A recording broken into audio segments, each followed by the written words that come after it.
Muito que bem, senhoras e senhores, eu sou Felipe Noronha, este é o Eu Vim de Santos e acabou de acabar em Vila Belmiro. Santos 2, Vasco 1, uma vitória para dar um alívio, sair da lanterna do Campeonato Brasileiro e pelo menos dar uma aliviada na dor que a gente sentiu no último domingo. Uma vitória obrigatória, uma vitória que não tinha outra opção. É o famoso jogo que não tinha outra opção. Tinha que vencer de qualquer maneira e um jogo que felizmente Neymar nos lembrou que sabe jogar bola. Sabe jogar bola. Né? No momento apertado no Campeonato Brasileiro, pela terceira vez nos tempos recentes, ele resolveu pra gente. Claro, estou falando também da vitória contra o Juventude, da vitória contra o Sport e hoje 2 gols dele contra o Vasco para nos salvar. Então muito que bem volta de levinho, não é uma super celebração, mas assim, nesse temporal em Vila Belmiro, tá um temporal incrível agora, tinha que vencer, tinha que arranjar. Foi uma partida boa? Não. Foi uma partida digna? Foi. O Vasco é muito ruim. Só que ano passado o Vasco também era muito ruim e vocês lembram o que aconteceu. Ventaria tá uma loucura. Não aconteceu. Fizemos, rapaz, isso é chuva. Fizemos 3 pontos que ano passado não tínhamos feito. Então acho que isso é muito importante. Dito isso, o Santos é um time que tem problemas muito claros. O Santos é um time que precisa de peças, que essa vitória não apague, nem esconda, nem faça dirigentes se omitirem de sua função, que é contratar, sim. Inclusive durante o jogo eu entrei na página do Transferban FIFA e ainda está lá. Estamos na expectativa. Muita coisa precisa mudar. Uma vitória contra o Vasco, uma vitória contra o Vasco não é parâmetro para manutenção do que é feito hoje em dia. Tal como não era ganhar do Sport rebaixado, tal como não era ganhar do Juventude rebaixado, tal como não foi golear o Velo Clube. Não. Importante, 3 pontos, mas não é parâmetro para que seja mantida a situação do Santos. O Santos precisa mudar muito, sim. Que os protestos sigam, que os jogadores mostrem que quando se torna pública a cobrança deles contra dirigentes, a coisa começa a funcionar. Não pode mudar, como diria o jovem, essa vibe de protesto, de mostrar que o problema é sim a diretoria. Inclusive, dentro desse ponto, não acho uma partida genial do Vojvoda, aliás, nem de perto, inclusive falaremos sobre isso daqui a pouco, mas meu grande medo no Vojvoda cair, além de vir alguém pior, é esconder, colocarem para baixo do tapete, mesmo que momentaneamente, a situação da diretoria, que é a grande culpada, que eu estou falando aqui há muito tempo. Demitir o Vojvoda faria mídia, faria torcedores, faria até nós do nicho falarem mais disso, porque seria uma obrigação nossa, do que da diretoria, que é quem tem que mudar sua postura, que é quem tem que mudar peças, quem tem que extirpar pessoas que não tem nada a ver com o clube, de dentro do clube.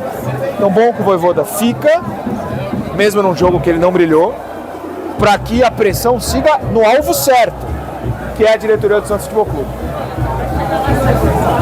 Falando no Vojvoda, né, no Vojvoda foi salvo aqui pelo Neymar, pelo bom tempo no primeiro gol, né, pelo Arão, que puxou o contra-ataque do segundo gol também, por um erro infantil. Pausa. Começaram os protestos.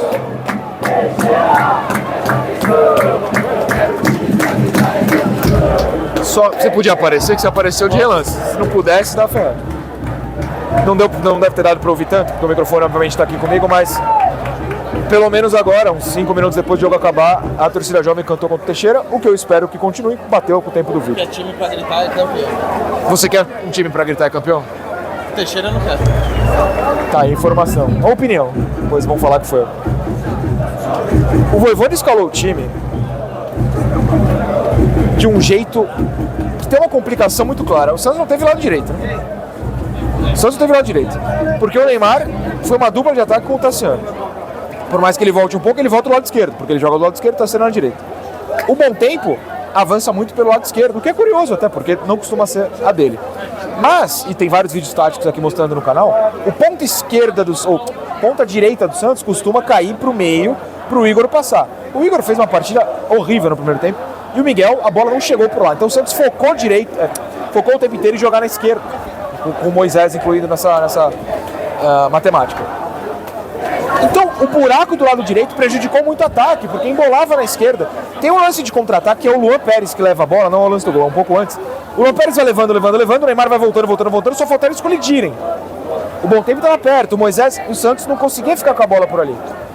E aí, eu vou falar o que eu falei na live do intervalo e que eu passo a acreditar, e o segundo gol meio que dá um indício disso, não, a prova, meu Deus, a chuva, isso é chuva, tá ali, tá borrando a câmera porque é chuva, pera aí. Não melhorou nada, inclusive piorou, vou limpar ao vivo a câmera, pera aí. Tô ferrado, tá uma loucura a chuva aqui. Talvez esse time simplesmente tenha que jogar no contra-ataque o tempo inteiro.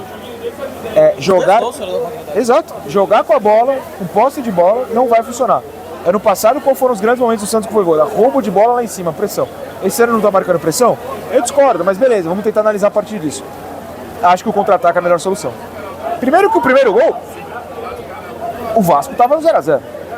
Não é que a gente abriu o placar para ter o espaço, porque o Vasco começou a atacar. Não, o contra-ataque estava ali. O segundo gol é a mesma coisa, o jogo estava 1x1. Né?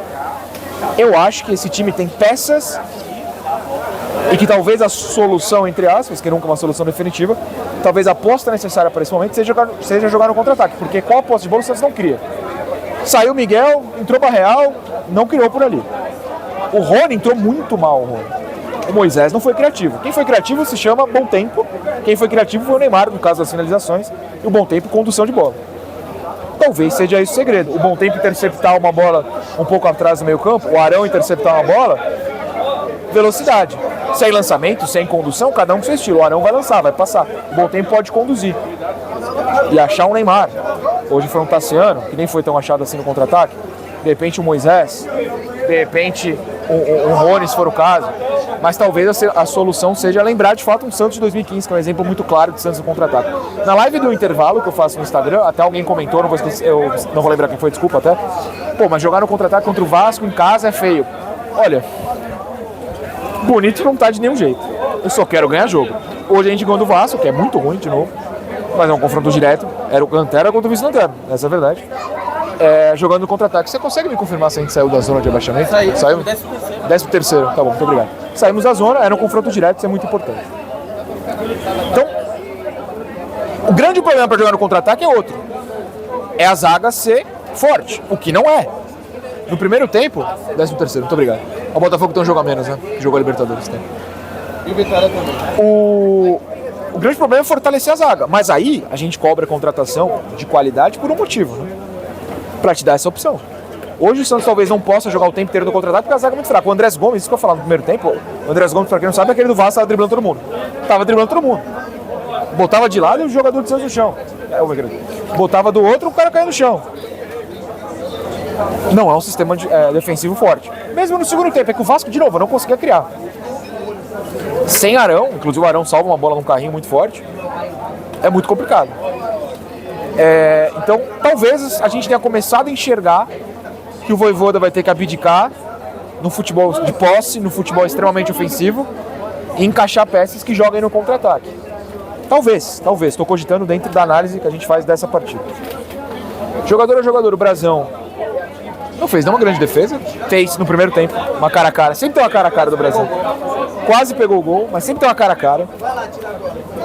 O Igor Vinícius, eu achei o primeiro tempo fraco demais. O Vasco deitou pelo nosso lado direito defensivo, que é uma pena. E não passou. O Igor tem que passar, o Igor tem que ajudar. Tem que abrir pro Miguel e pro meio, tem que abrir pro Barreal e pro meio. Isso não aconteceu. Então é uma partida muito abaixo do Igor. O Adonis, que no segundo tempo melhorou. Teve um lance no primeiro tempo, qual é o nome do Maxi Lopes? Espinosa, né? Spinelli. Teve um lance que ele vai no ombro com o Spinelli e desaba. Pô, com todo respeito, o cara não é pequeno, mas Adonis. Você tem que ser forte fisicamente. E pelo menos 2 bolas entraram por trás, né? Nas costas dele. Incluindo o gol. O gol foi só o... Que o Miguel erra o passe, claro, mas o Igor Vinícius... o cara dentro da área, mas a bola lá, o Igor... De novo, o Adonis e o Igor mal posicionados. O Luan, eu acho que foi levemente superior ao Adonis, levemente, mas erra no gol, por exemplo, e mata bastante o contra-ataque do Vasco, que é interessante. Agora, o Vasco não fez uma coisa que poderia prejudicar o Santos, por causa do Luan e do Adonis, que é a bola aérea. Sorte nossa. O Lira eu acho que fez uma partida bastante digna, tá? Muitas interceptações e desarmes, porém apoiando pouco. Eu quero o Lira mais na frente. Mas hoje eu acho que foi uma questão tática de escolha do Vojvoda mesmo. O Arão é fundamental nesse time. O Arão é impressionante como o time é um com o Arão, é outro sem. Não dá pra cogitar um Arão não estar em campo. O Bom Tempo pra mim é o melhor em campo, tirando quem fez 2 gols, é claro. Intercepta passes, arma contra-ataque, tá começando a arrancar. Alguém falou na rede social Twitter, eu concordo plenamente. O dia que o Bom Tempo começar a ser marcador de pegada, 1 contra 1, porra, aí tá no Real Madrid. Exagero à parte. Com a bola, o Bom Tempo não pode ser cogitado no banco de reservas. Que isso nunca mais aconteça. Dito isso, vou avançar para Barreal, para Miguel, que o Miguel erra no lance do gol. E o Miguel não recebeu o passe no primeiro tempo, ele foi receber um pouco antes do lance do erro. Faltou jogar no Miguel ali. Mas erra feio no gol. Vou queimar ele por isso, não. Tem jogador velho que erra 5 jogos seguidos e continua ganhando chance. O Miguel tem que ganhar mais chance. Até porque quem entrou no lugar dele, pra mim, não foi tão bem que foi o Barreal. Não acho que foi uma porcaria, não cometeu um erro tão grave. Mas, infelizmente, foi um caso de tem um titular, sai ele, entra o outro, eita, volta o outro. Aquele famoso caso Madison para Madison eterno. Moisés eu achei pouco criativo, deu assistência, escolha perfeita, mas pouco criativo. Eu quero o Moisés mais incisivo. Se o Moisés ganhou uma vaga hoje é porque ele dribla. O Rony entrou e entrou muito mal. O Moisés não driblou. Eu preciso de um cara que drible por ali, no 1 contra 1. E não finalizou também. Tassiano pouco pegou na bola, fez um papel realmente tático hoje de segurar um zagueiro pro Neymar entrar, de voltar e fazer casca no meio campo. Nada demais assim, mas precisa de alguém que finalize mais. Mas acho que funcionou a ideia dele no lugar do Gabigol. Não é que eu tô defendendo que seja assim sempre, mas acho que funcionou. E o Ney, cara, é aquilo. 2 minutos antes dele abrir o placar, ele tinha errado 3 lances seguidos. 2 minutos depois de ele virar, né, fazer o 2-1, que é um golaço, ele tava morto. Mas assim, quem vai decidir o jogo como ele decide nesse time? Não tem outro. Então, em 2 lances ele ganhou um jogo pra gente e é o que importa. Schmidt e Zé entraram pra compor ali o meio campo e o Santos não sofreu por causa deles. O Rony eu falei que entrou mal, o Barreal também. E quem foi o outro que entrou? Barreal, Rony. Não lembro agora. Quem foi o outro que entrou? Barreal, Rony, Zé, Schmidt e... Não, Barreal, Rony. O Gabriel Menino. Gabriel Menino também pouco tempo, assim, não... Eu preciso do Gabriel Menino um pouco mais vibrante, porque entrou meio molengo, mas tudo bem. É isso, ganhamos. Hoje é partido do alívio. O problema é que toda vez que a gente ganha é alívio. Eu quero algo a mais. Mas é o primeiro passo. Tchau.